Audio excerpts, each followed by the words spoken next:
Welcome to the Rich Report, a podcast with news and information on high-performance computing. Today my guests are from OpenACC, and we're going to start out with Duncan Poole from NVIDIA, and he's going to get us going on this presentation, kind of find out what's new with OpenACC. So Duncan, welcome to the show today. Hi, thanks very much, Rich. In this particular time, I'm wearing my other hat. I'm wearing my President of OpenACC hat. So you're the president. I'm here more to speak. Yeah. Yes, indeed. Okay. So I'm more here to speak in that capacity. Today we're here to talk about what is new in OpenACC and what is new for the upcoming supercomputing show in Denver. And some of the news is pretty exciting, so let's get going. So first we'll have a quick overview to describe, why we're doing OpenACC. Then we'll talk about our biggest announcement and one of our newest members when we discuss OpenACC coming to GCC. Other members, Michael Wolfe, the Secretary of Education and the drafter of each of the OpenACC specifications, will speak to the OpenACC roadmap, and then we'll wrap with event highlights, and if there's time, we'll talk about some of the backup material. So, going to slide 3, why OpenACC? Well, the motivation for doing OpenACC was really to target broader adoption by scientists that are not necessarily computer scientists. So in order to get into those verticals where the code might be old and crufty, it might have been developed by a group of people that have to collaborate together, or it might have been developed many years ago and you're the scientist that's forced to use something that's old but you want this performance, and when you do it, you really don't want to write proprietary code. You don't want to write code for one architecture, and you don't want to write and have to maintain a single code path that's separate from every other code path you normally use. So this is approached by using directives. It's a familiar programming model, and what directives are basically, to a non-aware compiler, directives look like comments. But when the compiler is an OpenACC compiler, then the directives do things like automatically, when you declare a variable, they allocate that variable both on CPU hosts as well as on the accelerator. They take care of moving the data from the host to the device. They then produce the set of instructions to run on the device in parallel. And then finally, they return the results back to the CPU. Now, there's all kinds of variants that go past this, moving the data ahead of time so it's already on the host and not just at the time that you need it. But that, in the nutshell, is what directives do for you with OpenACC. Now, OpenACC is available from 3 production implementations, from TAPS, PGI, and Cray, and this allows us to support both x86 and ARM CPUs, as well as accelerators from all the popular vendors. But when we talk about this, quite often we get a question, when will there be a free version of OpenACC? And sometimes this is phrased as, when will there be an open source implementation of OpenACC? So to this end, we're now at this point with our organization, which, by the way, is an open organization. That is, anyone can join. We have bylaws. We're an independent nonprofit. But our latest member to this nonprofit is actually Mentor Graphic. And I'd like to introduce Nathan Sidwell, who's the Director of Source Services for Mentor Graphics, to talk about it. Thanks, Duncan. We're targeting GCC with OpenACC support. GCC is the system compiler on Linux systems, so it's widely deployed there, and it's the compiler you, as a Linux user, you would have by default.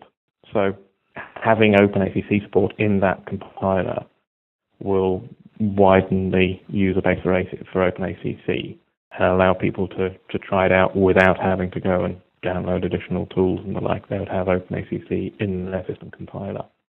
Mentor Graphics, through its acquisition of CodeSource, really has a history of developing and optimizing GCC for new targets and existing targets. And we're working on rolling out OpenACC 2 support in GCC over the next year or so, with incremental updates to the open source upstream repository of GCC sources so that anybody can get those sources and develop them further if they have different targets, or indeed use the compiler for developing OpenACC toolchains, OpenACC applications.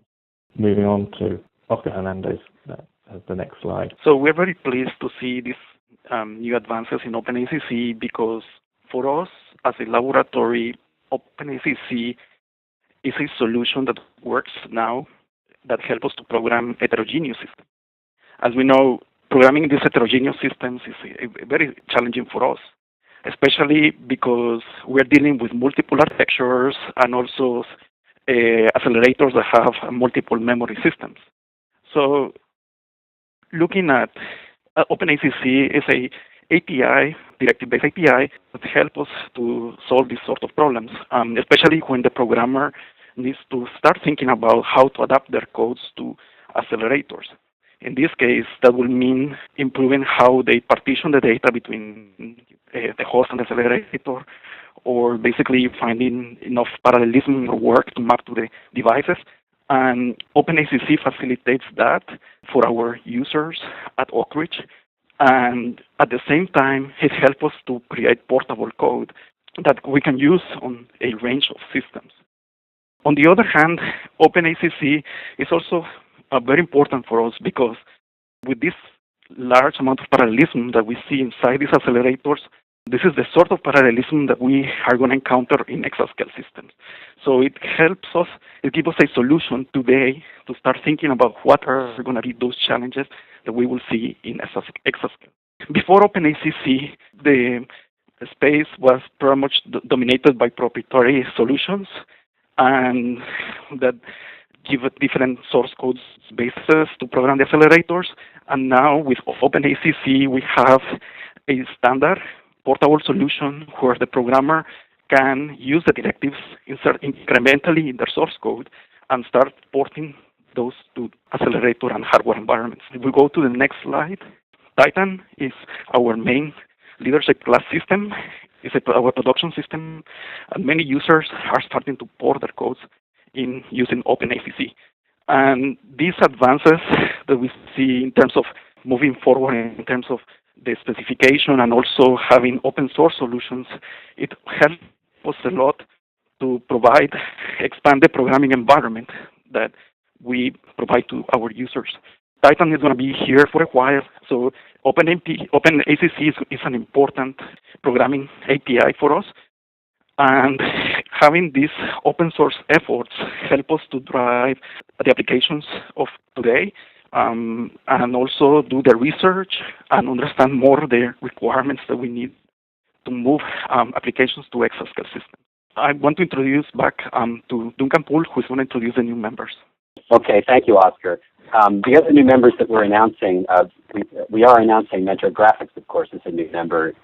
We're announcing Louisiana State University as a member who also happens to be a research center in accelerated computing. And we're introducing the National Oceanic and Atmospheric Administration, or NOAA, who are working on weather codes.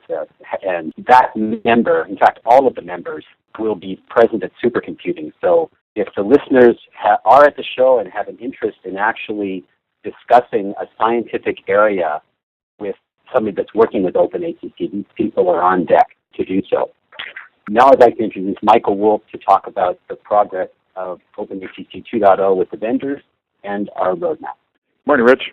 So I'm speaking today as the Secretary of OpenACC. As Duncan said, I work at the Portland Group. As most of us know, the Portland Group was acquired this past summer by NVIDIA, but here I'm here to promote the OpenACC specification, not any specific implementation. So OpenACC was introduced a little over a year, 2 years ago now, and implementations rolled out starting a year and a half ago. So we have 3 commercial implementations, CAPS, Cray, and TGI, and we've been working on enhancing and extending the specification. This past summer we released the version 2 of the specification, And starting in just a couple months ago and continuing on through the coming year, we'll have full implementations of OpenACC 2.0 from the existing vendors. Cray announced they have OpenACC 2.0 with their 8.2 release, I believe, in September. CAPS has announced they will have full OpenACC 2.0 support in December, and PGI will be rolling out the OpenACC 2.0 features over the coming year in 2014. And you already heard that Mentor Graphics will have the 2.0 specification in GCC. So that's really quite exciting for the evolution of the specification and the implementation. That's great. We still have some work to do in the specification that we know about. We're still working on some key features. It's largely driven by feedback from the various users, both direct feedback to the vendors, and we've also had a couple of workshops. We had one that was hosted by Oak Ridge, and they had a user day where users came and talked about their experiences and what they think would improve their experiences. And the number one feature that came across as really important for successful or better use of OpenACC was support for arrays in derived types in Fortran, in structs in C, and most importantly for C++, arrays in classes. And that would be for use inside code that uses these classes, for instance, standard template library vector class, and inside the member functions, which means the specification and the implementations have to understand the this pointer in C++. And then in some of these cases, you've got classes with the array members, but the array is an array of a class, which has an array member, which is an array of a struct that has an array member, and these things will go several levels deep, which I'll have to admit I wouldn't have predicted, but occurs more frequently than, obviously, I expected myself. So that's where we get into this deep copy feature. When you move data structure over, it's not just the class or the struct, it's not just arrays, it's also the arrays of the arrays and so on. So we understand that's important, and we're working very hard to put that into the next version of the specification and then get that into the implementations following that. And there's also support for other targets. All the vendors are hoping to support or want to support the Intel Xeon Phi with OpenACC. CAPS already has that in their product. PGI already has support for the AMD Radeon GPUs. At this point, it's a beta support, but it will be in full product support in the first release next year. And we have some other features going, or some other activities going on in the committee, such as interface to a profiling API to support tools partners like Vampire, Pappy, Tau, and so on. And we have OpenACC Test Suite. And there's work in the spec accelerator test committee to include OpenACC applications or tests in the accelerator test suite itself. That'll be great. And I'm going to return you back to Duncan to talk about the events going on at SC13. Michael, thank you very much. That was a great overview. At Supercomputing itself, I encourage listeners to go to the openacc.org website, where there's a complete list of all the events. Also at the OpenACC booth, number 4508, we're going to be handing out information and a new quick reference card, but information about all the events at the show, as well as I said before, we have members manning the booth that are very technical, but are happy to talk about their domains. Probably the most important event at the show, I think, will be the OpenACC BOSS, where we discuss developer experience, and we'll do things like Nathan will get up and demo GCC support and what it looks like for OpenACC and GCC. So this happens on Wednesday night from 5:30 to 7 p.m. for the Feather session. But there are several other events. For backup material, just to quickly mention, there is a summary of the actual commercial production implementations and where they're at, so people can move to that slide. I will mention that there's a backup slide talking about C++ and how Oak Ridge is trying to understand and drive requirements in this area. So we talk about that here. There's an example of success with OpenACC, and what we talk about here is Cosmo, one of the first production-grade weather codes making use of OpenACC. And then finally, we're there with our party hats on at booth 4508, ready to answer questions. So with that, let me turn it back over to you, Rich, with any questions that you have for the team. Well, thanks for that. You know, it seems to me this effort is really gaining momentum, and you think that's an accurate description, Nathan? Yes, I think that's very true. There's been a lot of interest in the work we've been doing so far, and getting that upstream into the development branch that we're using. So, guys, do you think that you're doing a great job of piggybacking on other events? Is there an OpenACC kind of user group event kind of function coming in the future? Well, there is. You know, we did do this developer event where we brought in developers to take their feedback against 2.0 and help establish our roadmap for what to do next. There are conferences around the world hosted by various research institutions. The next group is coming in Germany in the new year. But the user event that's at the show is the OpenACC block, where we bring in, you know, the doors are wide open, people involved in the standard and the user population get together and dialogue.